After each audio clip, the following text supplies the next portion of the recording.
Hello, good morning. कैसे हो आप लोग? मस्त हो? आई होप आप लोग अच्छे से पढ़ाई कर रहे होगे पूरी शिद्दत के साथ। ओके, तो आज हम लोग जो स्टार्ट करने वाले हैं वो NLM, Newton's law of motion. तो बेसिकली आज मैं जो लेक्चर लूँगा इसमें न्यूटन्स के तीनों नियम के बारे में बताऊंगा। न्यूटन्स फर्स्ट लॉ क्या है, न्यूटन्स सेकेंड लॉ क्या है एंड न्यूटन्स थर्ड लॉ क्या है। ओके, तो स्टार्ट करता हूँ मैं न्यूटन्स के फर्स्ट लॉ से। ऐसे एक कहानी भी है कि न्यूटन जब सो रहे थे पेड़ के नीचे तो उनके ऊपर एक सेब आके गिरा। इसके बाद उन्होंने क्या किया, न्यूटन्स के तीन नियम को दिया। तो मैं उन पे नहीं जा करके फर्स्ट लॉ बता रहा हूँ डायरेक्टली। क्या फर्स्ट लॉ न्यूटन का क्या था कि अगर कोई ऑब्जेक्ट जो है रेस्ट में है तो वो रेस्ट में रहना चाहेगा, अगर मोशन में है तो मोशन में रहना चाहेगा, जब तक कि क्या हो, कोई अनबैलेंस्ड फोर्स आकर के ना लगे, तब तक वो अपनी स्टेट को बनाए रखना चाहता है। ये फर्स्ट लॉ था और इनर्शिया भी बेसिकली क्या है, यही है। तो न्यूटन्स फर्स्ट लॉ क्या है, if an object tends to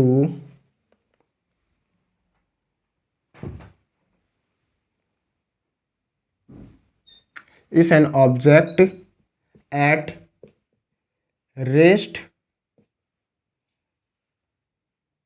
or motion, it tends to stay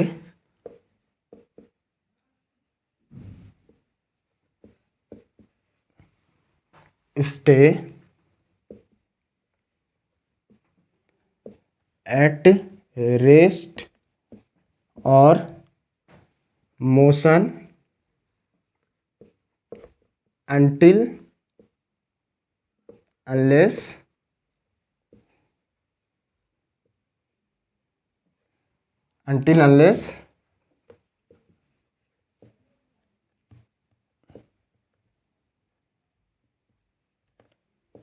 an unbalanced force is acted। क्या है, if an object at rest और motion it tends to stay at rest और motion until unless an unbalanced force is acted, जब तक कि कोई unbalanced force act नहीं करता है। तो ये क्या है, न्यूटन्स के फर्स्ट लॉ है कि अगर कोई ऑब्जेक्ट जो है अगर रेस्ट में है तो वो रेस्ट में ही रहना चाहेगा, अगर मोशन में है तो मोशन में ही रहना चाहेगा, यानी अपनी स्टेट को बनाए रखना चाहेगा जब तक कि उस पर एक अनबैलेंस्ड फोर्स नहीं आकर के लगे। तो ये बेसिकली न्यूटन्स फर्स्ट लॉ, एक तरह से उन्होंने, न्यूटन्स ने क्या किया था, फोर्स एक टर्म को इंट्रोड्यूस किया था और उसको उन्होंने फर्स्ट लॉ के जरिए डिफाइन किया था कि फोर्स क्या क्या, वो टर्म जो है, वो टर्म फोर्स है, वो क्या क्या कर सकता है।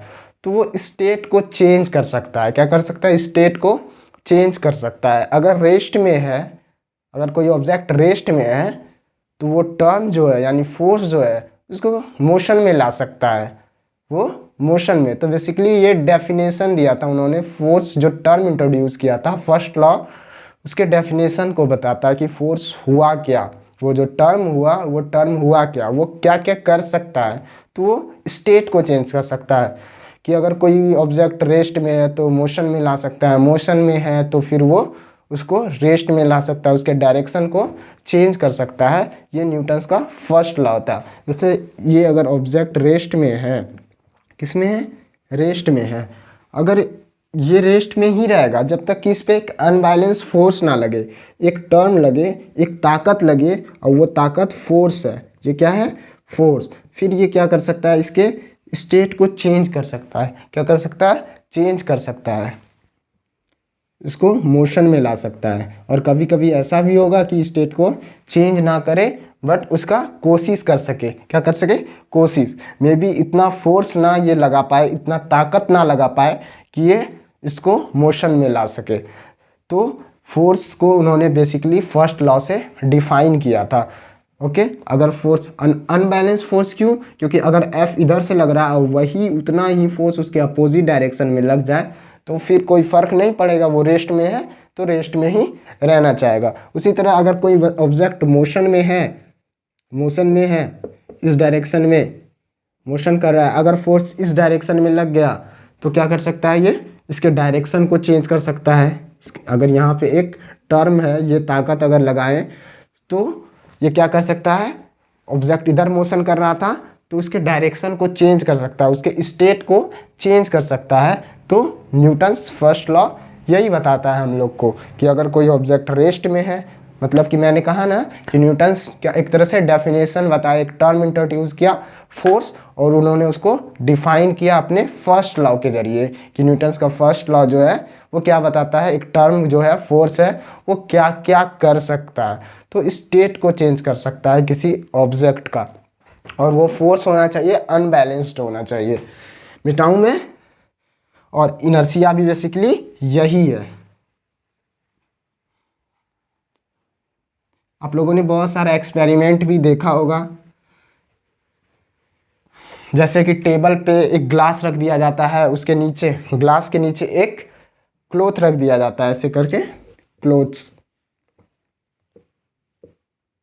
तो ये फर्स्ट लॉ का एग्जांपल है, न्यूटन्स फर्स्ट लॉ। क्या करता है, क्लॉथ रख दिया जाता है, ये क्लॉथ जो होता है ऐसा क्लॉथ रखा जाता है जो कि फ्रिक्शन लेस हो। फ्रिक्शन लेस पूरी तरह से तो नहीं होता है, बट कोशिश किया जाता है कि वो फ्रिक्शन लेस हो, और अचानक सडनली उसको खींचा जाता है अचानक से, तो गिलास क्या होता है, नहीं गिरता है, टेबल पे ही रह जाता है। तो ये फर्स्ट लॉ का एग्जांपल है, आप लोग एक्सपेरिमेंट करके देख सकते हैं। और एक एग्जांपल का क्या ले सकते हैं हम लोग, जैसे कैरम खेलते हैं हम लोग, तो कैरम में क्या होता है कि लास्ट वाला जो सबसे नीचे वाला जो गोटी होता है कैरम का, तो उसको इतना ज़ोर से, मतलब इतना ज़ोर से मारने के बाद डायरेक्ट नीचे वाला क्या होता है, निकल जाता है, बाकी सारा वहीं पे रह जाता है, बाकी जितना सारा गोटी है वहीं पे रह जाता है, लेकिन नीचे वाला निकल जाता है। तो ये सब क्या है, न्यूटन्स फर्स्ट लॉ के एक्सपेरिमेंट आप लोग कर सकते हैं।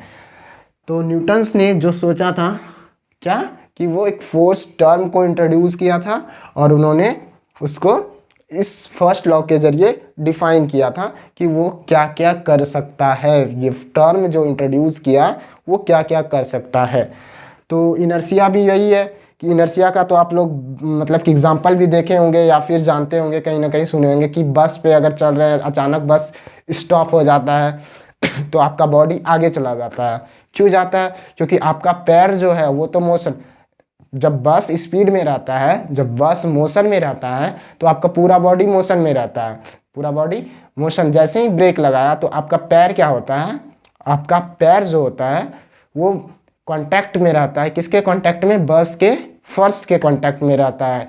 ओके, तो जिसके कारण जैसे बस स्टॉप हुआ तो आपका पैर तो स्टॉप हो गया, बट आपका ऊपर वाला बॉडी जो होता है वो मोशन में ही रहना चाहता है, वो मोशन में है, मोशन में ही रहना चाहता है। तो इसलिए आपका बॉडी क्या होता है, आगे आता है, थोड़ा सा आगे आ जाता है। ओके, आई होप आप लोगों को फर्स्ट लॉ क्लियर हुआ होगा, न्यूटन्स के फर्स्ट लॉ।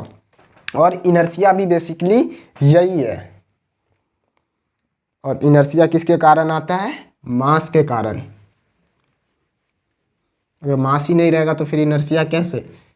जितना ज़्यादा मास, उसको उतना उसके स्टेट को चेंज करने में उतना ज़्यादा फोर्स लगेगा। कोई अगर m मास, ये अगर m है और ये m प्लस m है, m प्लस m है, तो इसमें कम फोर्स लगाना पड़ेगा इसके स्टेट को चेंज करने में, और इसमें ज़्यादा फोर्स लगाना पड़ेगा इसके स्टेट को चेंज करने में। तो इनर्शिया भी क्या है, मास के कारण, जिसका जितना मास इनर्शिया उतना ज़्यादा। मिटा दूं मैं?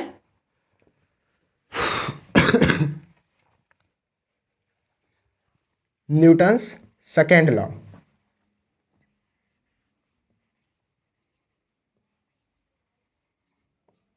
सेकेंड लॉ, जब न्यूटन्स ने एक टर्म इंट्रोड्यूस कर दिया फोर्स को, जब फोर्स टर्म इंट्रोड्यूस हो गया तो बताया गया कि भाई मैथमेटिकली जो है इसको कैसे रिप्रेजेंट करें। इसके मैग्नीट्यूड पे बात होने लगी कि मैग्नीट्यूड कैसे लाएं, मैग्नीट्यूड क्या होगा। जब फोर्स डिफाइन हो गया फर्स्ट लॉ में, तो सेकेंड लॉ क्या बताया, उसके मैग्नीट्यूड को बताता है। क्या बताता है? मैग्नीट्यूड को बताता है। तो ये क्या होता है, the rate of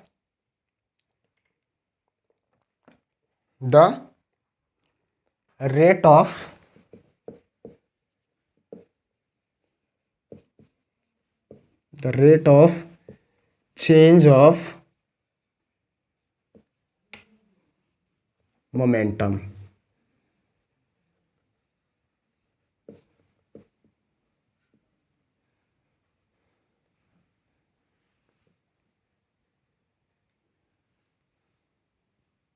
the rate of change of momentum, यानी मोमेंटम में जो मोमेंटम क्या होता है, M B, P equal to M B. तो D P upon D T equal to D M V upon D T. Okay, तो इस term को क्या कह दिया गया, इस टर्म को फोर्स नाम दे दिया गया। क्या, फोर्स का मैग्नीट्यूड निकाला गया, यानी फोर्स, इसको क्या बोला गया, d P upon D t, ये फोर्स हो गया। और इसको ये m d m upon D t, नहीं, इसका डिफ्रेंसिएशन क्या होगा, m into d v upon D t plus v into d m upon D t. ये तो ज़ीरो हो जाएगा क्योंकि मास क्या होगा, कांस्टेंट होगा। क्या होगा, कांस्टेंट होगा। ओके, तो ये ज़ीरो हो जाएगा। तो क्या बचा, f equal to m d b upon D t क्या होता है, एक्सीलरेशन। तो फोर्स क्या हो गया, एफ बराबर एम ए।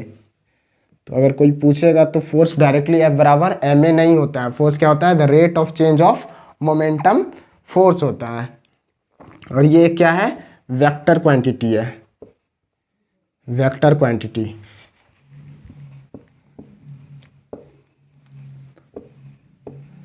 वेक्टर क्वांटिटी है। यूनिट क्या होता है इसका, यूनिट होता है न्यूटन। ओके, तो ये न्यूटन्स का सेकेंड लॉ था, the rate of change of momentum. तो ऐसा क्यों कि मोमेंटम को ही, मतलब rate of change of momentum को ही फोर्स का मैग्नीट्यूड, यानी मैथमेटिकली इसको रिप्रेजेंट किया गया। मोमेंटम ही क्यों, कुछ और भी तो किया जा सकता था। मोमेंटम को ही क्यों कहा गया कि rate of change of momentum जो होगा वो क्या हुआ, फोर्स को डिफाइन किया गया, फोर्स को मैग्नीट्यूड यानी मैथमेटिकली इसको रिप्रेजेंट किया गया। तो मैंने बताया कि अगर ज़्यादा मास होगा किसी ऑब्जेक्ट का, ये 10 kg है, ये रेस्ट में है, ये 20 kg है, ये भी रेस्ट में है, ये भी क्या है, रेस्ट में है। ये 10 kg है, ये रेस्ट में है, ये 20 kg है, ये रेस्ट में है। अब मास इसका ज़्यादा है, इसको अगर यहाँ से 10 मीटर आगे जाने बोलेंगे, लेके जाने बोलेंगे किसी को 10 मीटर, और इस ऑब्जेक्ट को भी 10 मीटर आगे बोलेंगे, 10 मीटर आगे जाने बोलेंगे, तो किस में ज़्यादा फोर्स लगेगा। एक टर्म जो हुआ है, टर्म क्या है, फोर्स है। वो फिजिकल क्वांटिटी जो भी फोर्स है, वो टर्म क्या है, फोर्स है। वो फोर्स जो है किस में ज़्यादा लगेगा, इसमें या फिर इसमें, इसमें या फिर इसमें। तो ऑब्वियसली बात है क्या, इस 20 kg को 10 मीटर ले जाने में हमें ज़्यादा ताकत की ज़रूरत होगी। तो फोर्स क्या हो गया, डायरेक्टली प्रोपोर्शनल टू मास, यानी मास ज़्यादा तो फोर्स ज़्यादा, मास ज़्यादा तो फोर्स ज़्यादा। फिर ये v कहाँ से आया, ये v कहाँ से आया, ये v,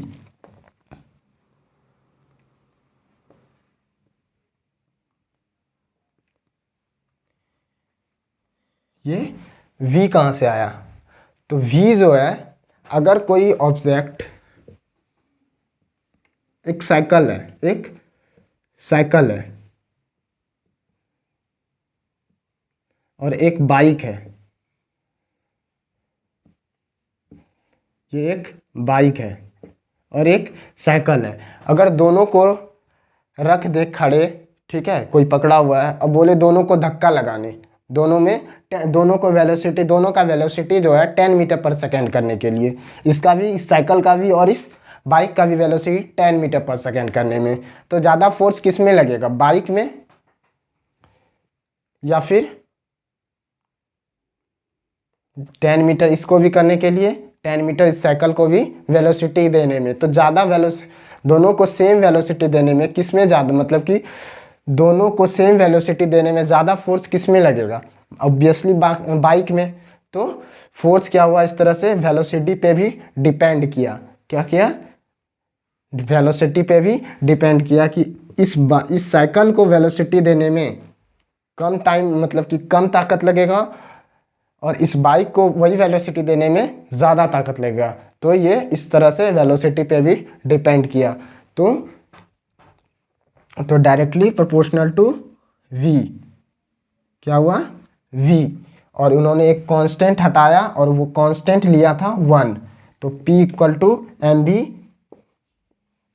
और इन्हीं के रेट ऑफ चेंज को फोर्स बोल दिया। इसके रेट ऑफ चेंज को फोर्स बोल दिया। क्या बोल दिया? फोर्स। ओके, मिटा दूं मैं? तो ये बात समझ में आई कि मास पे क्यों, क्योंकि मास अगर ज़्यादा रहेगा तो ताकत ज़्यादा लगाना पड़ेगा, और वेलोसिटी पे भी डिपेंड कर रहा है कि किसी को ज़्यादा वेलोसिटी देना है, किसी को कम वेलोसिटी देना है। तो वो क्या करेगा, अगर वेलोसिटी ज़्यादा देना है तो ताकत ज़्यादा लगाना होगा, कम वेलोसिटी देना है तो कम ताकत लगाना पड़ेगा। क्या करेगा? कम ताकत लगाना पड़ेगा। ओके, तो इस तरह से न्यूटन्स के सेकंड लॉ जो हमें बताता है वो फोर्स को मैथमेटिकली रिप्रेजेंट करता है कि फोर्स क्या होता है। तो the rate of change of momentum, ये न्यूटन्स का सेकंड लॉ था। मिटा दूं मैं? आई होप आप लोगों को समझ में आया होगा।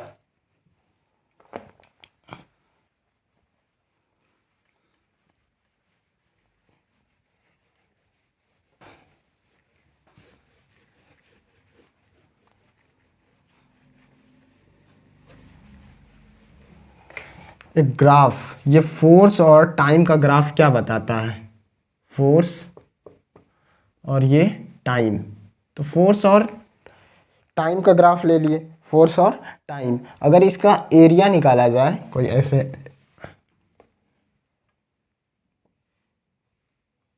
तो एरिया क्या होता है? F dot D T. जैसे था ना, अभी ग्राफ मैंने बता दिया है, मोशन इन 1D में सारे ग्राफ बेसिक से अच्छे से पढ़ाया है मैंने। ओके, जैसे 80 ग्राफ था, 80 ग्राफ था, तो इसका अगर एरिया ले लिया जाए तो ए डॉट डी टी, ए डॉट डी टी, और ये क्या बताता था? चेंज इन वेलोसिटी को बताता था। ओके, तो फोर्स डॉट डी टी ये क्या बताएगा? तो फोर्स को क्या लिख सकते हैं? फोर्स के लिख सकते हैं D P upon D T, D P upon D T, D T खत्म। तो क्या हो गया? P, और P क्या है? मोमेंटम। तो P क्या है? मोमेंटम। यहाँ पे P इनिशियल कर लेते हैं, ये P final.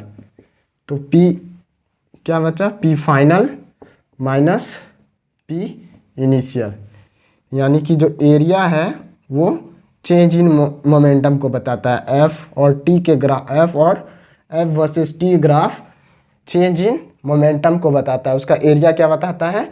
Change in momentum पे। कभी कभी इस पे भी सवाल आ जाते हैं कि F और T के ग्राफ का एरिया जो है वो चेंज इन मोमेंटम को बताता है। मिटा दूं मैं?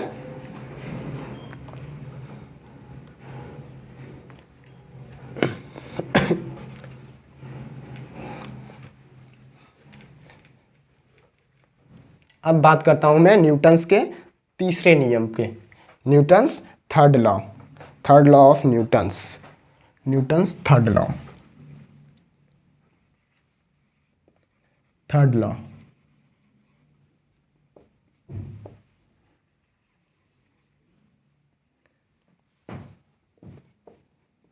थर्ड लॉ क्या बताता है? How force exist in nature.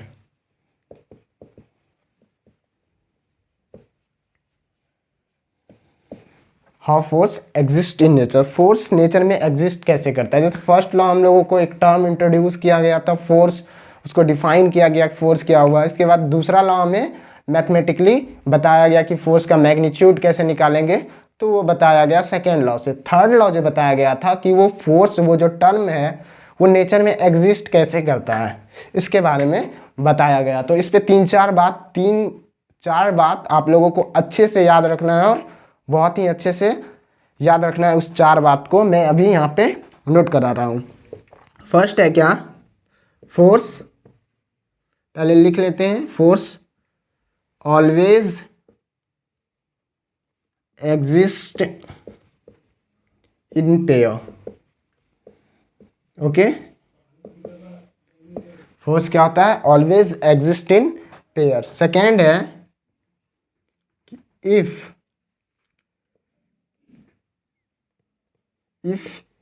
ए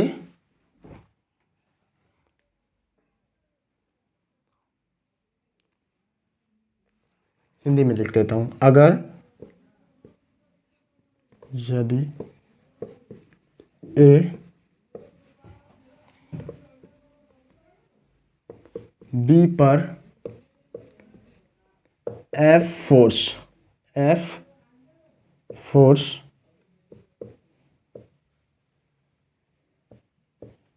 लगाता है तो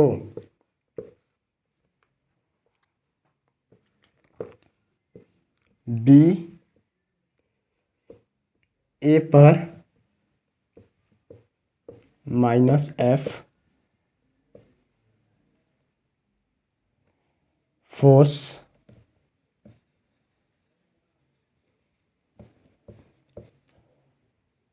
लगाएगा। थर्ड क्या है,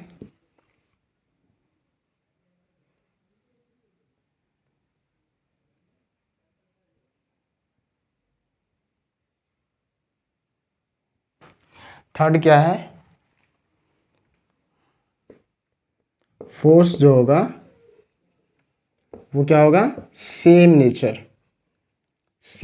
का, अभी मैं बताऊंगा सेम नेचर का। एंड फोर्थ क्या होगा, डिफरेंट ऑब्जेक्ट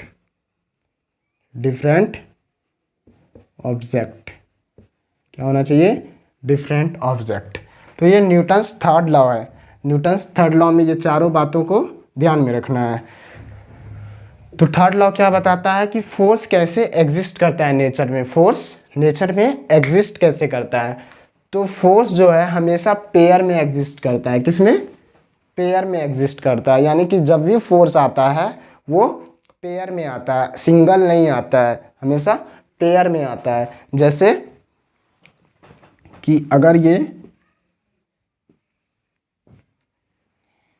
ये फर्श है, इस पे एक ब्लॉक रखा हुआ है, अगर ये फर्श जो है ब्लॉक पे नॉर्मल ऊपर की ओर लगा रहा है, तो ये ब्लॉक भी इस फर्श पे क्या करेगा, एक नॉर्मल फोर्स लगाएगा, नॉर्मल फोर्स लगाएगा। यानी फर्श अगर ब्लॉक पे नॉर्मल फोर्स अपवर्ड डायरेक्शन में लगा रहा है, तो ये ब्लॉक भी फर्श पे क्या होगा, नॉर्मल डायरेक्शन में एक फोर्स लगाता है, वही फोर्स लगाएगा, नॉर्मल फोर्स। ओके, सेकेंड क्या बोल रहा है कि यदि ए और बी फोर्स, यदि ए बी पर एफ फोर्स लगाता है तो बी ए पर माइनस एफ फोर्स लगाएगा। यानी कि अगर ये ब्लॉक, मतलब अगर ब्लॉक फर्श पे या फिर ये फर्श इस ब्लॉक पे अगर नॉर्मल अपवर्ड डायरेक्शन में लगा रहा है, तो ये ब्लॉक इस फर्श पे नीचे के डायरेक्शन में, यानी डायरेक्शन अपोजिट हो जाएगा, डायरेक्शन क्या होगा,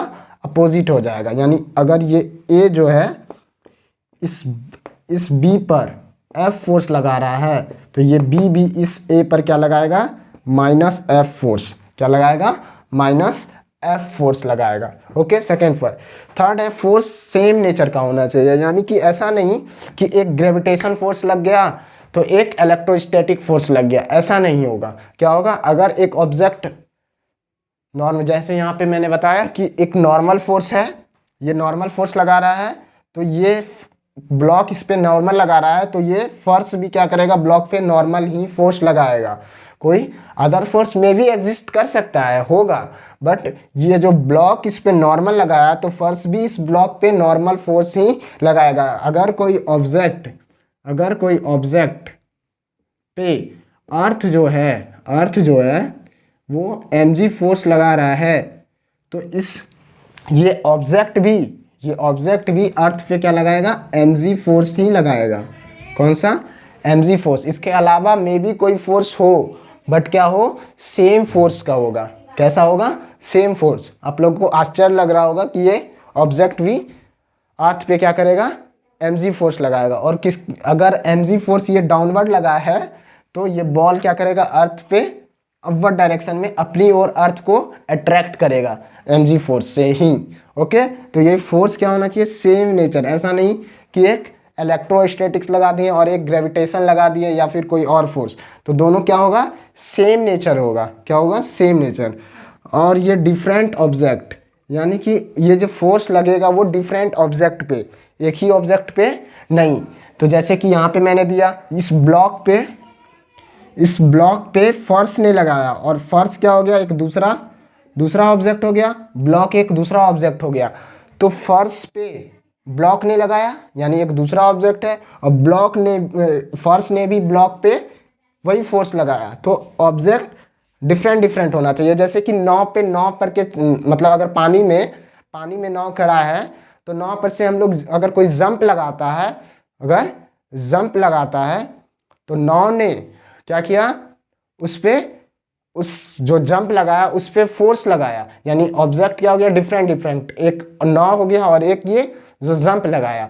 तो नाव ने जो फोर्स लगाया किस पे, जंप करने वाले पे, तो जंप करने वाले ने भी नाव पे फोर्स लगाया, और दोनों नेचर में क्या है, सेम है, और वो नॉर्मल फोर्स होगा। क्या होगा, नॉर्मल, जिसके कारण क्या होता है, नाव पीछे हट जाता है पानी में। एग्जाम्पल आप लोगों ने सुना होगा, देखा होगा, तो मैंने भी वही एग्जाम्पल एक दिया। तो क्या होना चाहिए, डिफरेंट ऑब्जेक्ट होना चाहिए। ऑब्जेक्ट हमेशा डिफरेंट होना चाहिए। जैसे कि गाल पे चमेटा मारना, गाल पे एक थाप लगाते हैं तो क्या हुआ, गाल ने आपके हैंड पे लगाया, हैंड एक दूसरा ऑब्जेक्ट हो गया और गाल क्या हो गया, एक दूसरा ऑब्जेक्ट। जैसे ही आप ऐसे लगाएं तो हाथ ने क्या किया, गाल पे फोर्स लगाया, तो गाल ने भी हाथ पे ही फोर्स लगाया होगा। उसका इम्पैक्ट अलग होगा बट मैग्नीट्यूड भी सेम ही होता है। तो इसलिए ये क्या है, डिफरेंट ऑब्जेक्ट। आई होप आप लोगों को न्यूटन्स थर्ड लॉ समझ में आए होंगे, या फिर न्यूटन के तीनों नियम आप लोगों को अच्छे से समझ में आया होगा। फर्स्ट लॉ बेसिकली एक बार मैं फिर से बता देता हूँ, force always exist in pair. Force क्या होता है, हमेशा पेयर में ही आता है। फोर्स हमेशा पेयर में ही आता है। ओके, जब भी फोर्स आएगा वो क्या होगा, पेयर में ही आएगा। जैसे अगर कोई चार्ज है प्लस क्यू, ये कोई चार्ज है माइनस क्यू, मे भी आप लोगों ने ना पढ़ा हो बट इतना प्लस क्यू माइनस क्यू तो जानते होंगे। तो ये क्या करेगा, ये इस पे जो फोर्स लगाएगा एफ, इलेक्ट्रोस्टैटिक्स, ये चार्ज भी इस पे फोर्स लगाएगा, वही फोर्स लगाएगा। तो फोर्स हमेशा क्या होता है, पेयर में एग्जिस्ट करता है, हमेशा पेयर में एग्जिस्ट करता है। ओके, जैसे कि अगर कुछ एक और एग्जांपल ले लूँ मैं, ये स्ट्रिंग है, यहाँ पे बॉब टंगा हुआ है, तो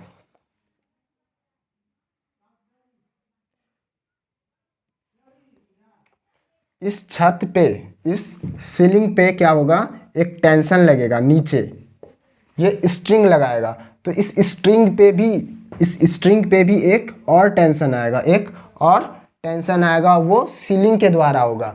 तो जब भी आता है फोर्स क्या आता है, पेयर में एग्जिस्ट करता है। जैसे मैंने अभी नॉर्मल बताया था, यहाँ पे mg का एग्जांपल लिया था, तो वो यहाँ इलेक्ट्रो का भी एग्जांपल ले लिया। तो फोर्स क्या होता है, पेयर में एग्जिस्ट करता है। दूसरा क्या होता है कि यदि a b पर f फोर्स लगाता है तो b a पर माइनस f फोर्स लगाता है, यानी अपोजिट डायरेक्शन में फोर्स लगाता है। क्या लगाता है, अपोजिट डायरेक्शन में।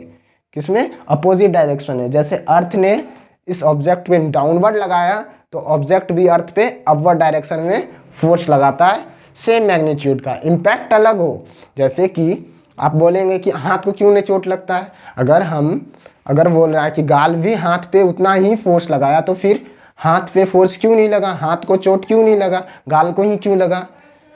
तो इम्पैक्ट अलग अलग हो सकता है बट मैग्नीट्यूड क्या होगा, सेम होगा। ओके, ये सेकेंड था। फोर्स क्या होता है, सेम नेचर का होना चाहिए। ये जो फोर्स होना चाहिए जो भी होगा, मतलब कि अगर यहाँ पे ग्रेविटेशन है तो ग्रेविटेशन ही होगा। क्या होगा, ग्रेविटेशन ही होगा। नॉर्मल है तो नॉर्मल ही होगा, टेंशन है तो टेंशन, इलेक्ट्रो है तो इलेक्ट्रो, और भी जो भी फोर्सेस होते हैं वो सेम नेचर। ऐसा नहीं कि एक ग्रेविटेशन से और एक इलेक्ट्रो से कंपेयर करा देंगे, ऐसा नहीं। तो दोनों क्या होना चाहिए, सेम नेचर का। क्या होगा, सेम नेचर का ही फोर्स लगता है। अगर ए बी पे, ऑब्जेक्ट भले ही डिफरेंट हो, ऑब्जेक्ट क्या हो, ऑब्जेक्ट हमेशा डिफरेंट होगा, ऑब्जेक्ट क्या होगा, डिफरेंट होगा, बट क्या होगा, नेचर सेम, नेचर सेम होगा। अगर ए बी पर इलेक्ट्रो लगाता है, मान लेते हैं 10 कूलाम लगाता है, तो बी भी ए पे 10 कूलाम ही लगाएगा, यानी सेम नेचर का फोर्स इलेक्ट्रो ही फोर्स लगाएगा। ओके, और डिफरेंट ऑब्जेक्ट होना चाहिए, ऑब्जेक्ट डिफरेंट होना ही चाहिए। ओके, तो आई होप आप लोगों को न्यूटन्स के तीनों नियम अच्छे से समझ में आया होगा। तो मिटा दूं मैं, मिटा रहा हूं।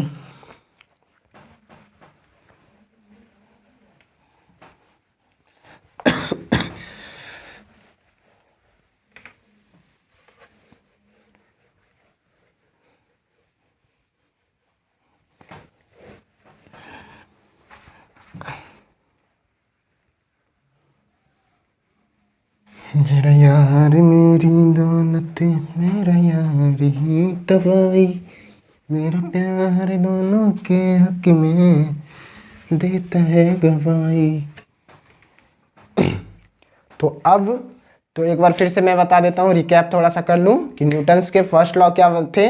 न्यूटन्स ने एक टर्म इंट्रोड्यूस किया फोर्स, और उन्होंने फर्स्ट लॉ के जरिए क्या किया, उसको डिफाइन किया कि वो क्या क्या कर सकता है। वो जो टर्म हमने इंट्रोड्यूस किया वो क्या क्या कर सकता है, तो वो स्टेट को चेंज कर सकता है, डायरेक्शन को चेंज कर सकता है। फिर उसके बाद मैथमेटिकली उससे बात आई कि रिप्रेजेंट मैग्नीट्यूड बाई कैसे करें, तो न्यूटन ने सेकेंड लॉ दिया, rate of change of momentum. And third law क्या था कि फोर्स बाई एग्जिस्ट कैसे करता है, नेचर में फोर्स एग्जिस्ट करता कैसे है। ओके, तो एक क्वेश्चन कर लेता हूं मैं, मतलब आप लोग कर लें। क्वेश्चन क्या है, अगर कोई ऑब्जेक्ट वेलोसिटी v वेलोसिटी से चल रहा है, अगर कोई object v velocity and that velocity is 3i cap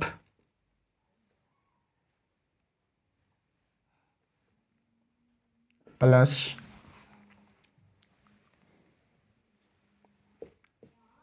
2j cap plus 5k cap. Okay, this is the velocity. अगर कोई and the mass of that object is 3 kg।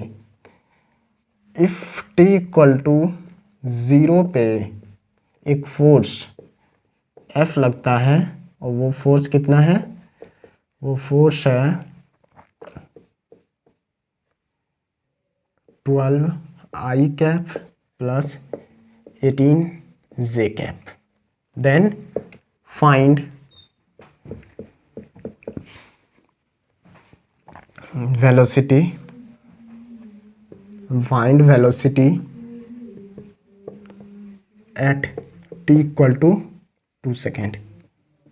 Okay, question समझ में आया आप लोगों को। क्वेश्चन क्या है, क्वेश्चन है कि अगर कोई ऑब्जेक्ट वेलोसिटी गिवन है 3i cap plus 2j cap plus 5k से, कोई ऑब्जेक्ट इस वेलोसिटी से चल रहा है और उसका मास अगर 3 kg है, तो हमको वेलोसिटी और क्या करता है, t बराबर मतलब t बराबर 0 पे जब उस समय क्या होता है, एक फोर्स उस ऑब्जेक्ट पे लगता है, वो फोर्स है 12i cap plus 18j cap. Okay, तो हमको 2 सेकेंड पे उस ऑब्जेक्ट का वेलोसिटी क्या होगा वो फाइंड करना है। बहुत आसान सवाल है। अभी आप लोगों ने तुरंत ही काइनेमेटिक्स खत्म किया है, तो उसी पे ही होगा, उसी तरह बनेगा, बस इसमें फोर्स एक टर्म आया है।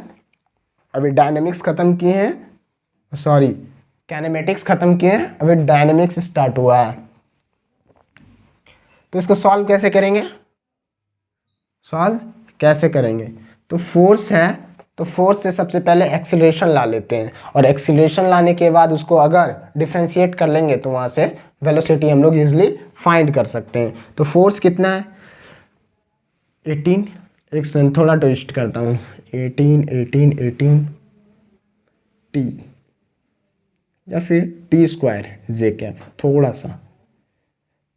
ओके, तो 18 t स्क्वायर j कैप तो अब क्या करता हूँ, इसको सॉल्व करता हूँ हम।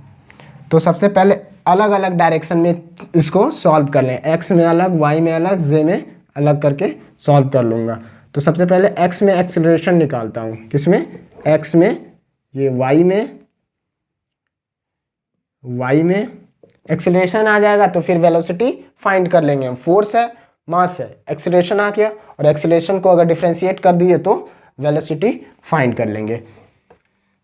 और ए जेड एक्सेलरेशन है, ए जेड तो है ही नहीं, जेड में कोई फोर्स नहीं है तो एक्सेलरेशन 0। वाई में एक्सेलरेशन कितना होगा, एफ अपॉन एम, तो एक्सेलरेशन क्या होता है, एफ अपॉन एम। तो एफ कितना है, आई में, सॉरी जे में, सॉरी जे कैप में, हाँ जे कैप में कितना है 18 टी स्क्वायर, और मास कितना है 3 यानी 6 टी स्क्वायर। ये क्या हो गया, वाई डायरेक्शन में एक्सेलरेशन हो गया। एक्स में एक्सेलरेशन क्या होगा, 12/3 यानी 4। ओके, तो अब डी एक्सेलरेशन क्या होता है, d b upon D t. यहाँ पे एक्स लिखना चाहें तो लिख सकते हैं एक्स डायरेक्शन में। ये कितना गिवन है 4, तो d v x equal to 4 d t. Integrate both side. Okay, कितने टाइम पे, टी इक्वल टू 0 पे, 0 था, और पूछा कब गया है, टी इक्वल टू जब टाइम 0 हो रहा था तो उस समय वेलोसिटी क्या था, जब टाइम 0 हो रहा था तो उस समय वेलोसिटी एक्स डायरेक्शन में 3 था, और जब टाइम 2 हो गया तो उस समय वेलोसिटी पूछा जा रहा है, तो ये वी एक्स हो जाएगा। ओके, वी एक्स मान लिया। अब इसको आराम से डिफ्रेंशिएट इंटीग्रेट करें, तो v x minus 3 equal to, ये कितना होगा, 4 इंटू 2 माइनस 0 8, तो वी एक्स इक्वल टू कितना आ गया 11, कितना 11। तो एक्स में वेलोसिटी कितना हो गया 11, एक सेकेंड, तो एक्स डायरेक्शन में वेलोसिटी कितना हो गया 11। उसी तरह वाई में, तो वाई में क्या हो जाएगा, d v y upon D t, 6 t square. Okay, तो उसी तरह इंटीग्रेट कर लूँगा, 6 t square into d t, integrate both side. जब टाइम 0 हो रहा था तो वेलोसिटी जेड यानी वाई में वेलोसिटी क्या है 2, और जब टाइम 2 हो रहा था तो उस समय वेलोसिटी क्या किया गया, पूछा गया, तो v y, solve it, v y -2 equal to 6 को बाहर कर लिया तो कितना हो गया, t cube upon 3, 0 to 2। Okay,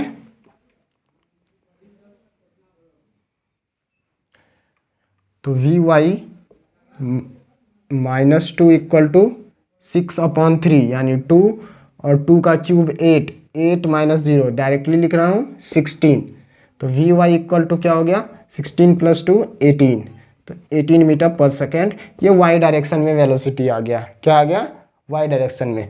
okay, Z direction में कोई एक्सेलरेशन है नहीं, तो जो वेलोसिटी है यानी वो कांस्टेंट वेलोसिटी है। जेड डायरेक्शन में क्या है, कांस्टेंट वेलोसिटी है, क्योंकि जेड में कोई एक्सेलरेशन है ही नहीं, तो उसके वेलोसिटी को चेंज कौन करेगा, एक्सेलरेशन ही चेंज करता है, और एक्सेलरेशन 0 है तो वेलोसिटी जेड डायरेक्शन में क्या हो जाएगा, जेड डायरेक्शन में वेलोसिटी जो इनिशियली था फाइनली भी वही रहेगा, यानी 2 सेकेंड पे भी वही रहेगा, तो 5 मीटर पर सेकेंड। अगर ओवरऑल वेलोसिटी पूछा जाए ओवरऑल तो क्या होगा 11 आई कैप प्लस 18 जे कैप प्लस 5 के कैप। यहाँ पे लिख दूं मैं, वेलोसिटी इक्वल टू कितना आ गया 11 आई कैप प्लस 18 जे कैप प्लस 5 के कैप। ओके, तो ये एक क्वेश्चन था। तो क्या कि यहाँ पे मैं एस बराबर यू टी प्लस वी बराबर you plus A T equation of motion नहीं लगा सकता था, क्योंकि यहाँ पे क्या है, वेरिएबल है। क्या है, वेरिएबल है, ये वेरिएबल था, इसलिए नहीं लगा सक रहा था। इसलिए क्या किया मैंने, अलग अलग एक्स को वाई को अलग से सॉल्व करके इंटीग्रेट करके सॉल्व कर दिया। ओके, मिटा दूं मैं।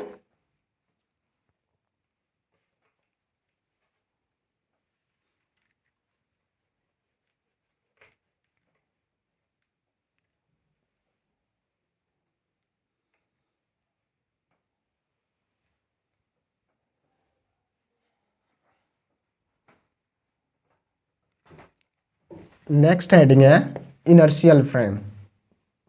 इनर्शियल फ्रेम,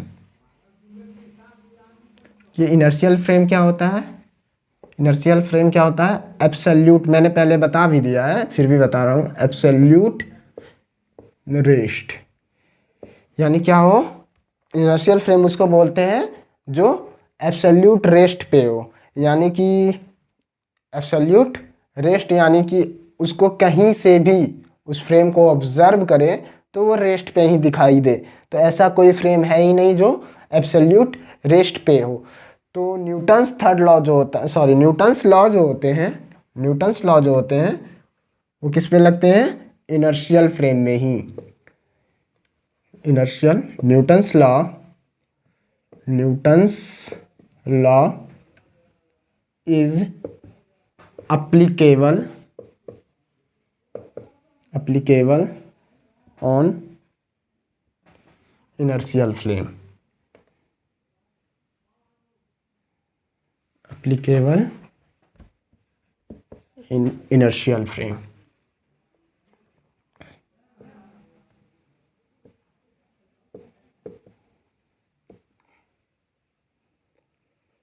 न्यूटन्स लॉ क्या है? वो सभी जगह वैलिड नहीं है। वो क्या है? सिर्फ इनर्शियल फ्रेम में ही वैलिड है। और इनर्शियल फ्रेम तो एब्सोल्यूट रेस्ट को कहा जाता है, कि जो कि क्या हो, एब्सोल्यूट रेस्ट में हो, वो इनर्शियल फ्रेम होता है। कि उसको कहीं से भी ऑब्जेक्ट को अगर हम लोग देखें तो क्या हो, वो रेस्ट पे ही दिखाई दे। तो ऐसा कोई तो फ्रेम है नहीं। तो न्यूटन्स के मतलब न्यूटन्स ने अर्थ को क्या कहा? अर्थ को इनर्शियल फ्रेम, मतलब कि हम लोग एज्यूम कर लिए, अर्थ को क्या किए? अर्थ को इनर्शियल फ्रेम मान लिए। किसको? अर्थ को inertial frame.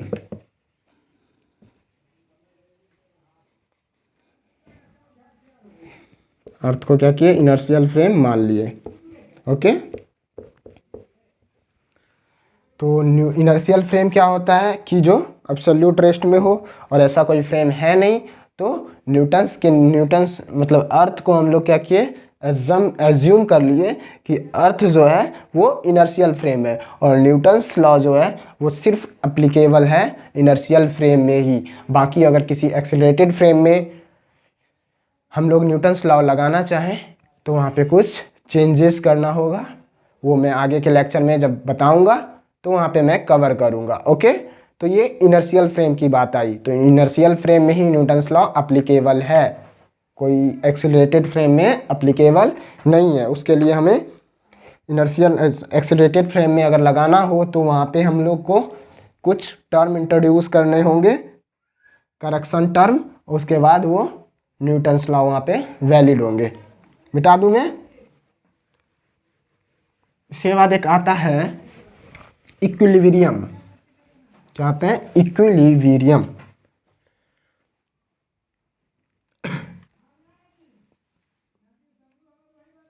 Equilibrium,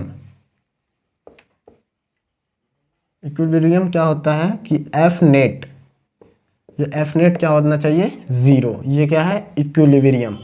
F net क्या हो? ज़ीरो। जैसे कोई ऑब्जेक्ट है, इधर से F1 फोर्स लग रहा है, इधर से क्या लग रहा है?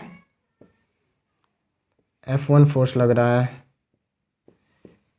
इधर से कोई फोर्स लग रहा है F2, इधर से F3 लग रहा है, इस डायरेक्शन में फोर्स F4 लग रहा है, F5 लग रहा है। ओके,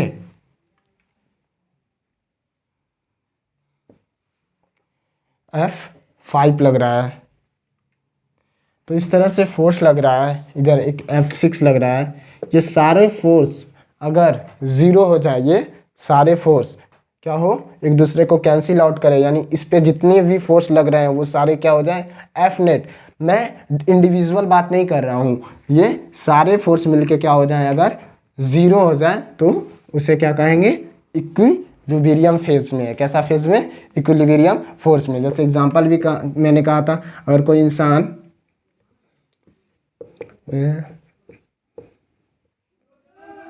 इस रॉक को 10 न्यूटन से धक्का दे रहा है, एक दूसरा इंसान इधर से इसके अपोजिट डायरेक्शन में 10 न्यूटन से इस साइड धक्का दे रहा है, तो क्या होगा, ऐसा तो थोड़ी है कि इस पे फोर्स नहीं लग रहा, इस पे फोर्स लग रहा है, बट इसका एफ नेट जो है वो ज़ीरो होगा। क्या होगा, एफ नेट ज़ीरो होगा। तो ये इक्विलिब्रियम फेज इसको कहेंगे। क्या कहेंगे, इक्विलिब्रियम फेज। और भी मैं इसके बारे में बताऊंगा जब क्वेश्चन स्टार्ट करूंगा तो। ओके, मिटा दूं मैं।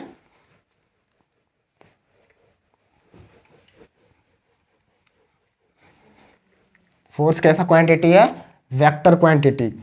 कैसा है, वेक्टर। अगर कोई एंगल पे आए तो आप लोग बना लीजिएगा। फोर्स अगर किसी एंगल पे लगे तो कंपोनेंट तोड़ के इजीली सॉल्व करना है। जैसे ये थीटा एंगल पे एफ फोर्स लग रहा है,